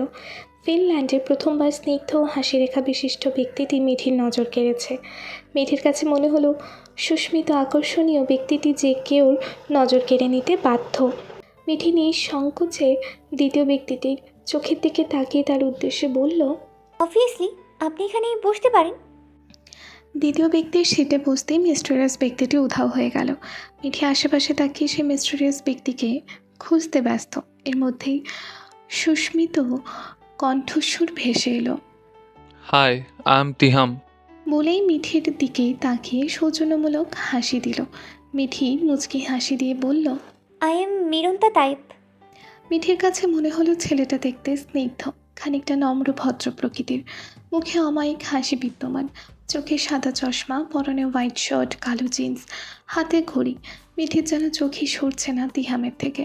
মিঠির ভাবনার মধ্যেই তিহাম মিঠির দিকে তাকিয়ে আছে। মিঠির পরনে পশমি লাল লেদারের জ্যাকেট, ভিতরে হিন্দিয়ারের লং কুর্তি, কাট করা চুল পিঠ অব্দি, ঠোঁটে লাল লিপস্টিক, হাত ভর্তি স্টিং ব্রেসলেট, গলায় ইয়ার্স স্ট্রিংয়ের লকেট, হাত ভর্তি রিং, চোখে চোখ রাখার মতো সৌন্দর্য বিলাসবহুল। তিহাম জিজ্ঞেস করলো, আচ্ছা মিস, বলুন তো ওনাকে বসতে না দিয়ে আমাকে কেন বসতে দিয়েছেন? মেয়েদের একটা স্পেশাল পাওয়ার আছে, মেয়েরা ঠিক ঠিক বুঝে যায় কার চোখ কী ইঙ্গিত করছে। So interesting miss. The grace of haven. Jiang ওপর থেকে নিচে নেমে পিমিকে জিজ্ঞেস করলো, হোয়াট হ্যাপেন্ড মম? চিনির এখনও জ্ঞান ফেরেনি মাইসন। মিঠি যদি ফিরে আসে তখন আমি কি জবাবদিহি করব মাইসন? জিয়াং নিশ্চুপ। পিমি বলল, চিনির এই অবস্থার কথা যদি অহনা কুঞ্জ চৌধুরীর কান পর্যন্ত পৌঁছায় তাহলে কুরুক্ষেত্র বাঁধিয়ে দিবে। তুমি শুধু শুধু চিন্তা করছো তোমার অহনা কুঞ্জকে নিয়ে। আমি ভাবছি এনসির কথা মম। এনসি কি করতে চাইছে? টেনশনে তো আমার হার্টবিট যায় যায় অবস্থা মাইসন। মম, বেশি টেনশন নিও না। ঠিক আছে মাইসন। আবার বেশি রিল্যাক্সও হয়ে না, বিষয়টা কিন্তু টেনশনের মম। পিমি নিরুপায় হয়ে জিয়াংয়ের যাওয়ার দিকে তাকিয়ে আছে। সেই অন্ধকার কক্ষে এক নিষ্ঠুর মানব নিজস্ব কাজে ব্যস্ত। না আছে কারোর জন্য মস্তিষ্কে চিন্তা, না আছে কাউকে নিয়ে ভয় ভীতিকর আশঙ্কা। সে নিজের মতো নিজেকে নিয়ে বিচরণ করছে। জিয়াং সেই ঘরে ঢুকে বলল, you are a very cool personality boss. কি করে পারছিস শান্ত হয়ে অন্ধকার রুমে চিন্তাহীনভাবে বসে থাকতে? So what? চিনচিনের এখনো জ্ঞান ফেরেনি। জিয়াংয়ের কথাটা কর্ণপাত হতেই নির্ণয় রক্তচক্ষু জিয়াংয়ের দিকে তাকালো। এতটুকু বলেই জিয়াং থেমে গেছে। ভয়ে আর কিছু মুখ থেকে স্পষ্ট বের হচ্ছে না। জিয়াং কাঁপতে কাঁপতে বলল, আরে ভাই, আমার দিকে এইভাবে কেন তাকিয়ে আছিস? আমি কি চিনচিনকে না মানে চিনি? আমি তো চিনিকে বলিনি জ্ঞান না ফিরতে। নির্ণয় এখনও একইভাবে জিয়াংয়ের দিকে তাকিয়ে আছে, এক গম্ভীর রুসহিত শীতল চাহনিতে।